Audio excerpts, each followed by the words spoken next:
Om Namo Bhagavate Vasudevaya. Srimad Bhagavatam, Canto 7, Chapter 5, Prahlad, the saintly son of Hiranyakashipu, text number 38. Savar Uparyar Hantavya Sambhoga Shayana Sanai Suril Linga Dara Shatror Munir Dushtam Ivandriyam Savar Upayar Hantavya Sambhoja Shayanai Sai Suril Linga Dara Shatror Munir Dushtam Ivandriyam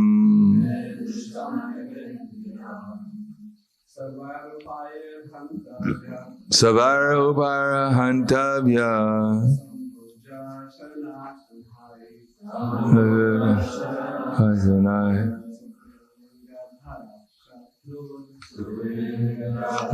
Shantor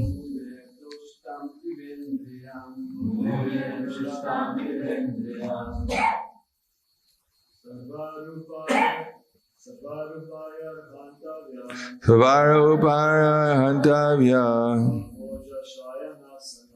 Sambhoga Shanai Sanai Suril Linga Dara Shatrur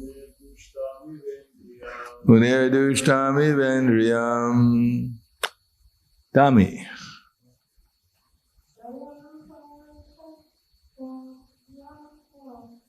Savara Bhopaya Uhantavya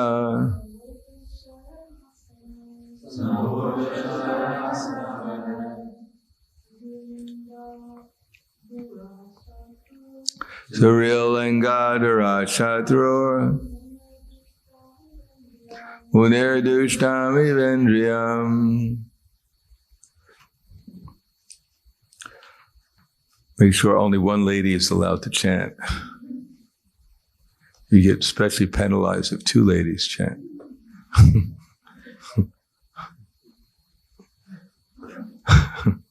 Any other lady want to chant?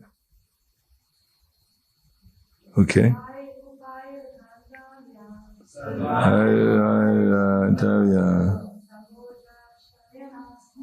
Sambhoja Shana Shanai Suril Langa Dara Shatrur Munir Dushtami Vendriyam Sarvai by all Upayai means Hantavya must be killed. Sambhoja by eating. Shayana lying down. Asanai by sitting. Surid Linga Dara who has assumed the role of a friend. Shatru, an enemy. Mune, of a great sage. Dushtam, uncontrollable. Eva, like. Indriyam, the senses. Translation and purport by His Divine Grace, A.C. Bhaktivedanta Swami Srila Prabhupada. Just as uncontrolled senses are enemies of all yogis engaged in advancing in spiritual life, this Prahlad appears to be a friend, is an enemy, because I cannot control him. Therefore, this enemy, whether eating, sitting, or sleeping, must be killed by all means. Purport. Hiranyakashipu planned a campaign. Anyone want to join his campaign? He has a page. What How do they call that when you're sending money for support? He has a financial campaign. What do they have? They have a GoFund. He has a GoFund. Kill Prahlad. GoFund. Everyone's invited to contribute.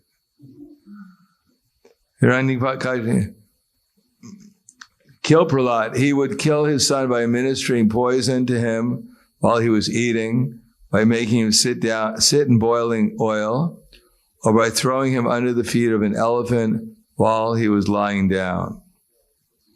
Thus Hiranyakashipu decided to kill his innocent child who was only 5 years old, simply because the boy had become a devotee of the Lord. This is the attitude of non-devotees towards devotees. Translation. The demon Rakshasas, the servants of Hiranyakashipu, thus began striking the tender parts of Prahlad Maharaj's body with their tridents. The demons all had fearful faces, sharp teeth, and reddish, coppery beards and hair. They appeared extremely threatening, making a tumultuous sound, shouting, "Chop him up! Pierce him!" They began striking Prahlad Maharaj, who sat silently meditating upon the Supreme Personality of Godhead. Text 41. Even though a person who has no assets in pious activities, performs some good deed, it will have no result. Thus the weapons of the demons had no tangible effect upon Prahlad Maharaj, because he was a devotee, undisturbed by material conditions, and fully engaged in meditating upon and serving the Supreme Personality of Godhead, who is unchangeable and who cannot be realized by the material senses, and who is the soul of the entire universe. Purport. Prahlad Maharaj was constantly and fully engaged in thoughts of the Supreme Personality of Godhead. It is said, Govinda pare rambitaha. Prahlad Maharaj engaged himself always in meditation, and thus he was protected by Govinda. Just as a small child on the lap of his father or mother is fully protected, a devotee in all circumstances is protected by the Supreme Lord. Does this mean that when Prahlad Maharaj was attacked by the demons, the Rakshasas, Govinda was also attacked by the demons?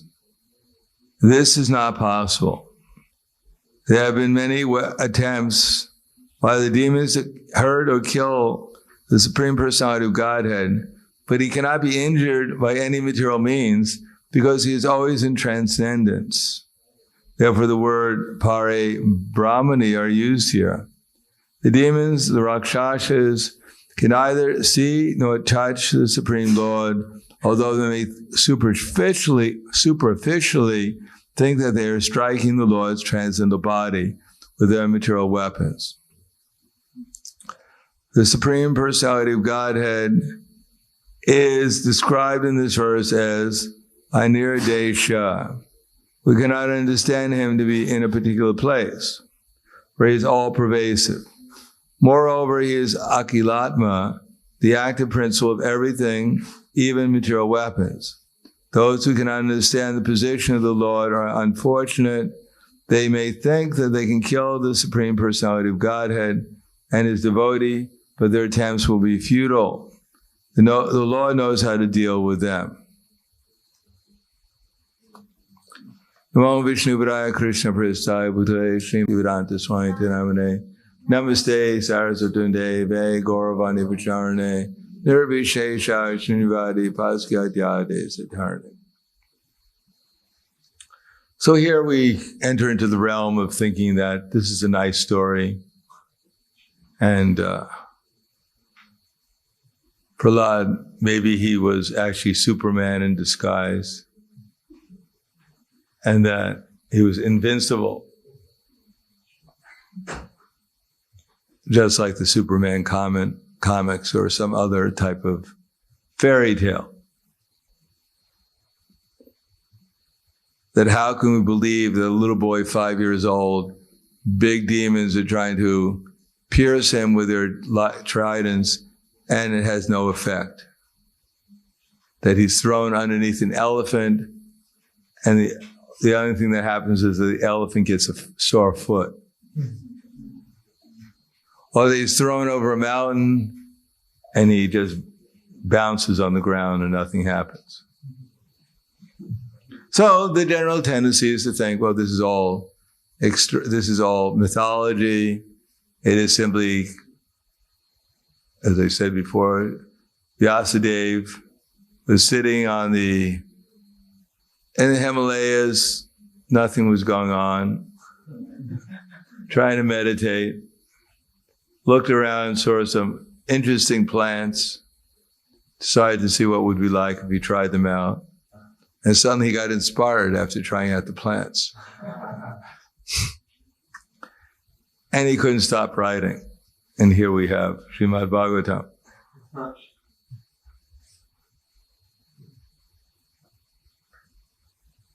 Now, Prahlad being invincible is not any less believable than the head of our universe has four heads. 8 eyes. And he rides around on a swan throughout the whole universe. So if you see a swan passing by, who knows who's on it? And he gave birth to another person named Lord Shiva through between his eyebrows when he became angry. And this particular personality, Lord Shiva, has 3 eyes. He only has 1 head, but he has 3 eyes. And he rides around on a bull. And his son rides around on a peacock.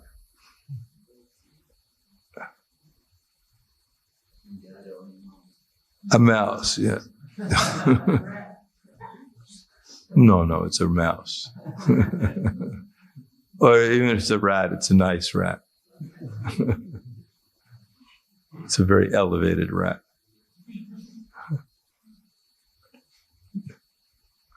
So how are we going to believe this? Because actually, first of all, we have to understand that we don't know anything. As soon as we think we know anything, then immediately we'll reject everything, whatever we don't like, what we hear, or what doesn't match our experience. The famous frog in the well.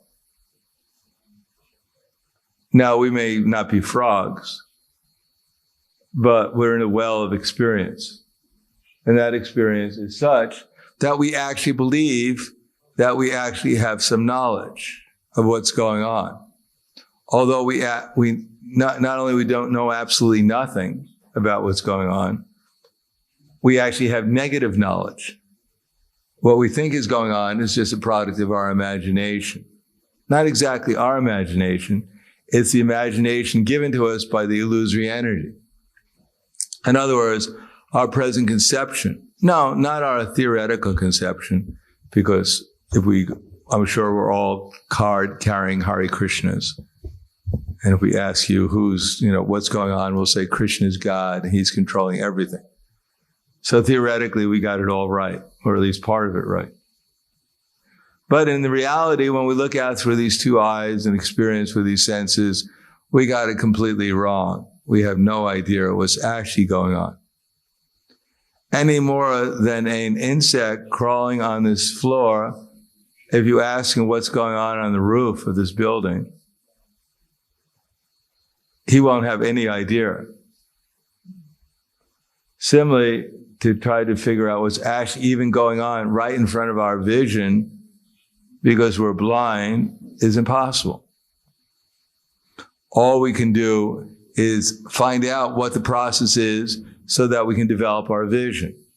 We can't see things properly now, but we can see them to some extent, enough so that if we follow the process with our current senses of developing our vision, eventually we might see things more clearly.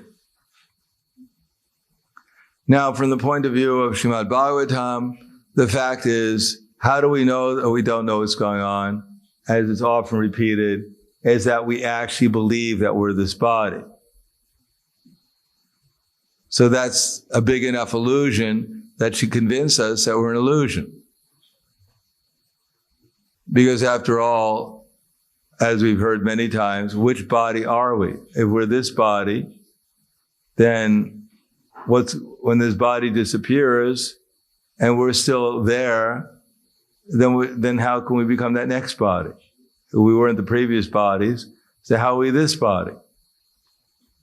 Actually, we have nothing to do with this body, nor are we even manifesting this body.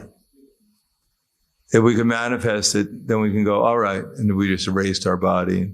It's not there anymore. We didn't create the body. We're not creating the bodies. We're not manifesting these bodies, and we won't manifest bodies in the future. They're simply being supplied to us by the material nature, and we're identifying ourselves with them and actually believing that we're part of this material energy.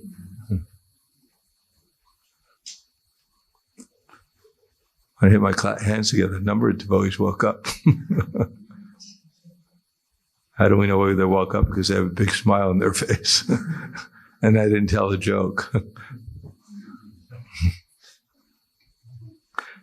Padayatra is spiritual, but it's also a little tiring, I think. Transcendently relaxing. So we have to meditate on that, the fact that my body is changing and I'm walking around this body and I'm actually believing I am this body, but I'm actually not the body. So 24 hours a day, as they say, 24/7, we're walking around in an illusion. And we're completely comfortable with our illusion. We may be in pain sometimes. Feet may hurt. Listening to the class, you may get a headache. But we're comfortable with our illusion. We don't mind being an illusion. Matter of fact, we like our illusion. We don't want to leave this illusion. If someone says, I'm going to come and drag you out of your present illusion, we say, no, wait. Wait around 50 years. I have a lot of things to do around here. Now, even with the point of view that we're an illusion, even how do we know that what we're perceiving through these senses is not correct? Well, we may not know. But we don't know anything, actually. For instance, if we cut our finger, how do we know how it's healed? Does anyone here know how their finger is healed when you cut it? Now, the scientists may try to explain it to us. This reaction, chemical reaction goes and subsequent reaction, this and that, then finally is healed. And if you go, they explain enough in scientific knowledge, we actually think they know something. But there's always something that they don't know. Matter of fact, they don't know anything either. They don't know even how even one cell is formed in the body. Now, previously they used to think, when Darwin made his evaluation of this world and came up with this philosophy of evolution, it was based upon the fact that he thought the cell was just a blob of matter. There was no anything in it living. And therefore he thought it's just the chemicals, and chemicals can be reproduced somehow or another. So these chemicals are being reproduced. And he came up with this theory of evolution based upon Lamarck's philosophy, which was completely wrong. That if say you're a giraffe, don't become a giraffe, but say you were a giraffe in your dream, and you were hungry, and you wanted to get the leaves on a tree, but the tree was too high for you. So only those giraffes that had the longer neck would survive, and all the other little giraffes would die out. So his idea was that their offspring, because they're big giraffes, their offspring, would also have big necks. That if your father had a big neck, then you'd also have a big neck. And if you had a small neck, well, maybe you didn't have a different father. But that's not how it actually works, necessarily. That big giraffes with big necks don't necessarily give birth to other giraffes with big necks. Or that if you stretch your neck, then your children will also have stretched necks.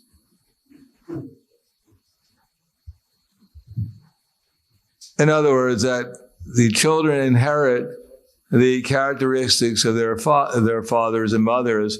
And if the father and mother does weightlifting, then the child is born with big muscles. I'm ready for you all. Well, you're only just 1 hour old. It's all right. My parents are pretty strong. I'll take you all on. But that's not how it works. So he was wrong, because when they look into the cell, it's more complicated than even a city. The transportation, the energy systems, the elimination systems, the sanitation systems, they're all more complicated, even in one cell, than even a big city like New York City.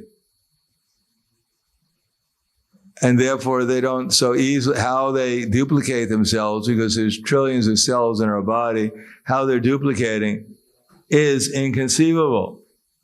Could you imagine New York City in 1 minute duplicating itself? That would be pretty horrible. Little Ljubljana gets squeezed out by a big New York City. No, it would be a fairy tale. You wake up one day and you find out there's 2 New York cities. One is bad enough. So how is it that every moment so many millions of cells are being duplicated within the body, and they're more complicated in New York City? So this is all inconceivable, achintya. So unless we accept achintya energies of the Supreme Personality of Godhead, then we have no idea what's actually going on. Now, if there are achintya energies, like for instance, the sun, which is rising at its appointed time every day, exactly on time, and setting exactly on time, the sun, which is full of inconceivable energies, giving off infinite heat and light at every moment throughout the whole universe. So, how is this going on? Who's doing it? Is it by accident? If you throw up a bowl of fire, it will kind of circulate the temple here. And every day at 5 o'clock for Mangalarti, it rises up. And when it gets night and we put the deities to sleep, the sun goes to sleep too. So try it. Throw up a ball of fire and see if it circulates around here. So how is it goes on? They say it's by chance. It's by chance. We eat food, it gets digested, it gets assimilated, the unnecessary parts are eliminated. Everything is chance. So we've been brought up by these persons whose explanation is chance, and they call that science. But they don't believe any of that philosophy, because if they actually believed it, then they'd sit home and, by chance, they get their PhD degree. Why bother working so hard to get something if by chance the whole universe has come about? Why not your little PhD degree? Why do they go to school and work so hard to get it? Why do they work so hard to get some money? If by chance the sun comes up in the morning, why not by chance they'll become a millionaire? After all, there is no intelligence behind anything. The only intelligence that exists in the universe is supposed to be their intelligence, and their intelligence says that there's no intelligence. So obviously they don't really have any intelligence either. Since there's no other intelligence, they're the only ones who have intelligence, and everything else is by chance, then why do they work so hard to get everything? If everything goes on so nicely by chance, then why not by chance? Why do they have to work? Just let chance go on and everything will be there. What do they need any intelligence if chance has created everything so nicely? So they don't believe it, nor does any sane person believe these things, except the fact that we've all been brainwashed, or most people, their brains have been washed away.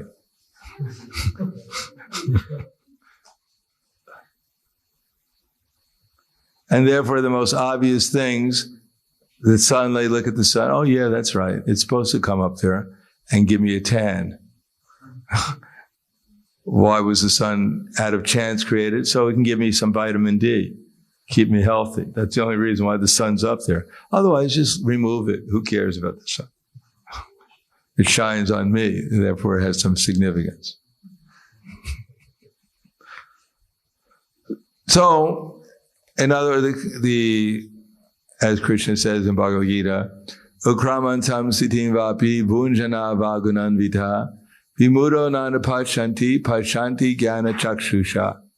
The foolish, they cannot understand how the living entity quits his body or what kind of body he enjoys under the spell of the modes of nature. But those whose eyes are trained with knowledge can see all this clearly. So I didn't make it up. Nor did I call anyone here a fool. Krishna calls us all a fool. He said the foolish cannot understand how the living entity quits his body. So does anyone know exactly what the mechanism, how we're going to leave our body? There's a little sign inside our heart goes, up or down, take the 3 stairs, go take a right, and then go up there and then, get to the top of the head and then you exit. There'll be a little car waiting to bring you somewhere. We don't even know where we are in the body, hardly, theoretically, I'm over here. You're right. We don't know where we are. We don't know how we quit our body. We don't even know what kind of body we're enjoying, we're experiencing. Therefore, we go to the astrologer. Tell me what body I'm in. He looks at the chart and says, well, I can't figure it out. It's too complicated. Come back tomorrow. I'll try and figure it out. Is this the body you're in? No, it doesn't sound like my body. Oh, I got the wrong chart. Sorry.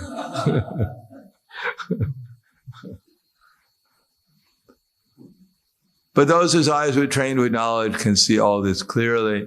And therefore, we're trying to train our eyes with knowledge. And the main knowledge is Krishna's God. And he can do anything he wants. And he's doing everything he wants. Therefore, it's not by accident the sun's coming up, it's going down. And if he wants, he can also give people some mystic power that he has, because he has all mystic power. Otherwise, how every single cell in our body is acting exactly as it's supposed to be doing under the laws of karma throughout this whole universe. Who can conceive of such power? It's inconceivable. And if Krishna wants, then he can give one mystic power also, because he's controlling every body. The soul is not actually controlling the body. Krishna is controlling every body. And if he wants, as Prabhupada says here, when the weapon's trying to strike, he just causes the weapons to be ineffective. Somehow or another. How he does it, you'll have to ask him. But the fact that he can do it, he can do it. This is what the Bhagavatam is about, what Krishna does. And if we extrapolate from what we can experience in our limited experience, and then we can at least develop a little faith that these things are possible. Not that we know how they're done. We don't know how anything is done, practically speaking. Maybe we can study how an engine works. How by burning fuel, they get everything to move so the wheel moves around and goes forward. Maybe we can figure that out. That's called mechanical technology. But how things are working on the spiritual platform through Krishna's energies, maybe we'll find out, maybe we won't find out. When we go back to the spiritual world, it won't make any difference. They don't have textbooks. In case you get to the material world, this is how things work. They don't care about how things work in the material world. And if we want to find out how things are working in the material world, we can stick around and we can find out how to become invincible.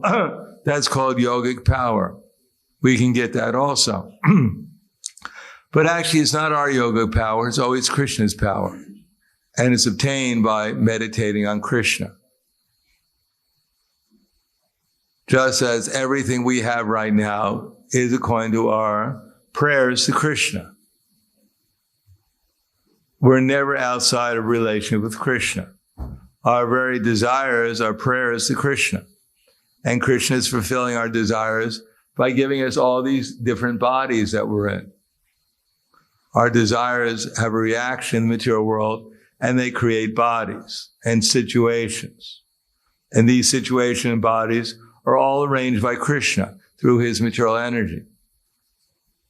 So if we desire in some way, we can actually desire and work in such a way as to get bodies created which have mystic power. Seemingly mystic power, Prabhupada said, means that simply we don't know how it's being done. That's called mystic. But Krishna can give us those bodies. And we may believe that these are our powers, but they're actually Krishna's powers. That Krishna's power is manifested through his energies in the material world, gross and subtly. And all the soul is doing is desiring.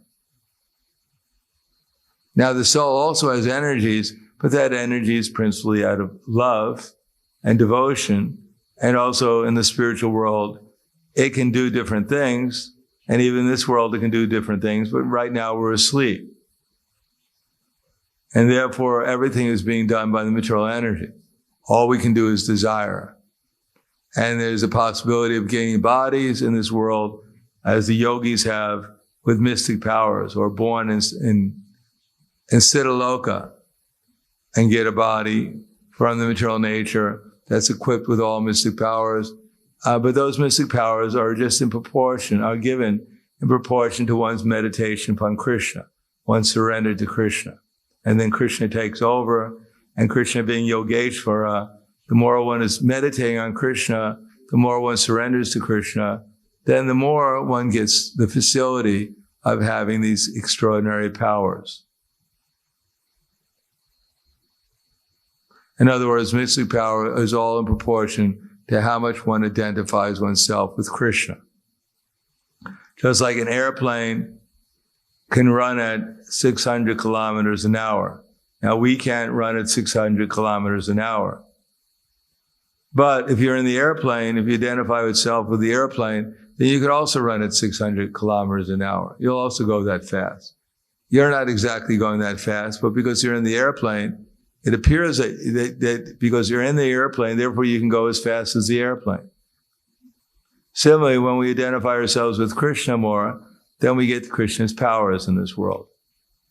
So one of the powers, if you're perfectly pure devotee, completely dependent upon Krishna, then Krishna will, as in the case of Prahlad Maharaj at least, will perfectly protect one, as he did with Haridas Thakur or King Ambarish. In different ways, Krishna will protect one. Not always, but generally, if Krishna wants, then one becomes under Krishna's control completely, and therefore what seems to be the laws of material nature, the only real law of material nature is Krishna's Yogeshvara. He can change anything he wants.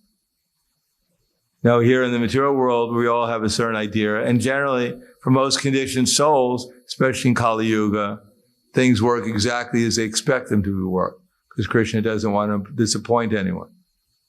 And if someone goes outside the box and doesn't believe it all, and actually has the proper association, he can do things that people don't believe could exist. As I'll give one last example. In England, there is one famous mystic, and he claimed he could walk in the air. No one believed him. So he called the most prominent scientists in Europe to come to England including George Wallace, who was a co-founder of the theory of evolution, respectable scientists, material scientists. And he took them to the second floor of a hotel, opened the window and walked out into the air. And they all wrote reports that they actually personally witnessed he's walking out into the air. Now, the reports got back to America, and their decision of the scientists there was that it didn't happen. And because they decided it didn't happen, therefore it didn't happen. Because after all, Americans decide what happens and what doesn't happen. So the European scientists also had to agree it didn't happen. So if we don't believe something could happen, it won't happen. Krishna is not going to disappoint us. And even if we see it happens, someone can convince us actually it didn't happen. And we'll have to agree after some time.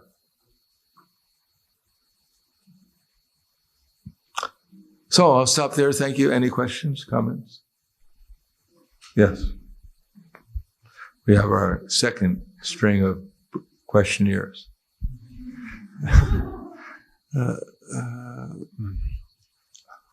Maharaj, between not accepting stupid evolutionary theory and accepting Srimad Bhagavatam, there is still wide gap. I mean, I can see that evolutionary theory is stupid, but this Rakshasas pushing the sun, this is in 11th canto, and working together with Brahmanas who is reciting prayers that the sun moves on a chariot.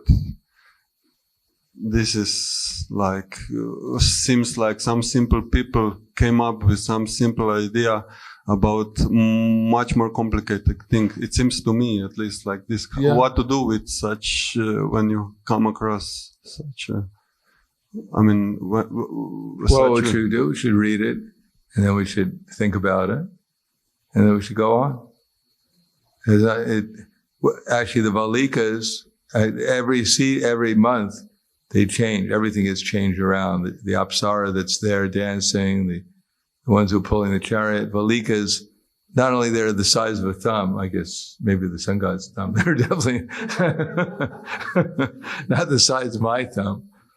And they're walking backwards. I mean, they must really practice Tai Chi or something. What to do with it? We don't do anything with it because that's nothing. What can you do with it? We don't accept it. We don't reject it. We try to do is we try to deal within our sphere of influence what we can actually do. That will to change our consciousness. Now, if we change our consciousness, then we'll develop our faith. We're not going to develop our faith by trying to figure out how 60,000 Valikas, the size of a thumb, are walking backwards, pulling the chariot. It's not going to develop our faith trying to figure it out. Now, if you chant your rounds, chant Hare Krishna with some sincerity and attention, some devotion, and you experience Krishna, and you're in a little ecstasy, and you look around, everything is a little bit more brighter, and you can understand things more clearly, that will develop your faith. Something practical that actually changes your experience. That's what we work on. Therefore, Bhagavad Gita is more, for the devotee, is more important.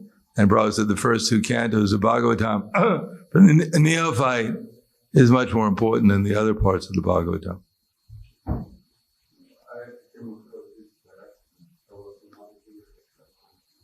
About the 60,000 Valikas walking back. No, we can read it, but we shouldn't. My God, this is ridiculous. I think I'm going to go back with my girlfriend. She makes more sense.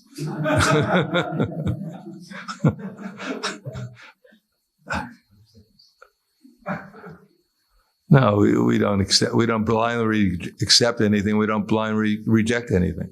We just understand we don't really know anything, but we should do the things that'll help us experience higher state of consciousness, so we begin to understand things more clearly. Or as Prabhupada said, blind following and absurd inquiries are condemned. One should not only hear submissively, but one should get a clear understanding through submission, service, and inquiry. So that's what we were aiming for, is a clear understanding. And the process is submission, service, and inquiries.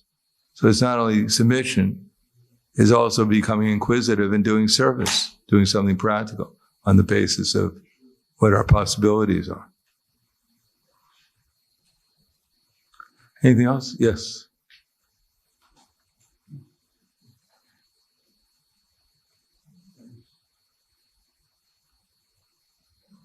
Hare Krishna. Thank you very much.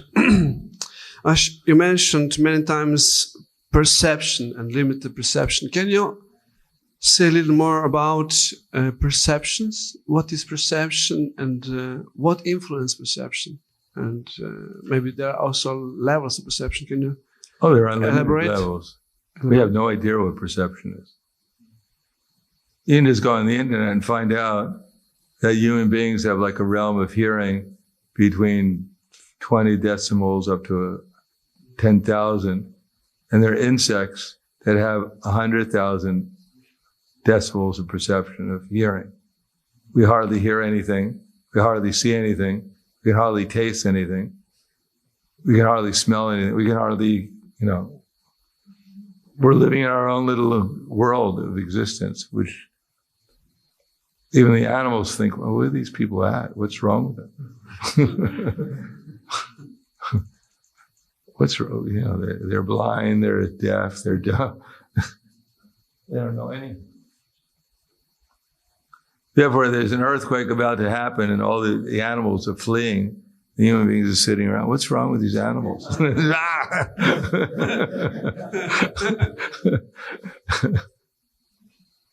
So we don't know. What is our realm of perception? Just look at an eye chart. Try to read the letters. And you find out what our realm of perception is. It's not very good usually. What parameters defines one's perception? What parameters? Well, we make our own parameters. What influence? Lust, anger, and greed. If you're lusty, if you're angry, if you're greedy, then you put it into a delusion. So that delusion may be variegated according to the body that you have. In other words, every body has its limitations, generally speaking. And so Krishna says in Bhagavad Gita that Dumena Vriyate Bhavanir, Itardar Shemalena Cha, Ital Vainavrita Garvas, Itatenayam Avritam. As fire is covered by smoke, as the mirror is covered by dust, or as the embryo is covered by womb, so living entity is covered by different degrees of this lust. So that's called Avaratnika Shakti, the covering potency of Maya. So according to how much we're covered by the illusory energy, to that extent we're perceiving the world. The quality of the perception. Now, whether we get unlimited perception in all the different realms, that I don't know. But at least the quality of our perception is covered. So therefore we don't see things as they really are. We see things in relationship to our illusions, like seeing through colored glasses. We think everything is yellow, but it's the glasses that are yellow. And we're seeing through the yellow glasses. But actually they're different from yellow. Is perception a function of a mind, intelligence, or soul? Well, the soul has pure senses. So the living entity is covered by, as Prabhupada said, Indriyani mano buddhir asidisnam uchate, etharabhimohat yatyesha jnanam avrityadehna. The senses, the mind, and the intelligence are the sitting places of lust, which veils the real knowledge of the living entity, bewilders it. So there's all three of them are being covered. So there is also a spiritual perception. Of course. That's Bhagavad Gita, spiritual perception. Vidya vinaya sambhane, pramanigavi hastane, shuni chaiva swapake cha, pandita samadarshana. Humble sages, by virtue of true knowledge, see with an equal vision the learned and gentle Brahman, the cow, the elephant, the dog, and the dog eater. Ishvara Sarabhutanam Videshe Arjuna Tishtati Ramaya Sarvabhutani Yantra Rudani Maya. The Supreme Lord is directing the wanderings of all living entities, proceeded as on a machine made of material energy. Tam eva sharnam gacha sarva bhavena bharata tat prasada paramashantim stanam prapasti shastratam. Surrender unto him in all respects, O Arjuna, and by his grace you can obtain the transcendental realm, eternal peace in the transcendental realm. So that's real vision. Thank you. Okay, thank you very much. Grantara Srimad Bhagavatam ki jai. Srila Prabhupada ki jai. Gaur Premanande.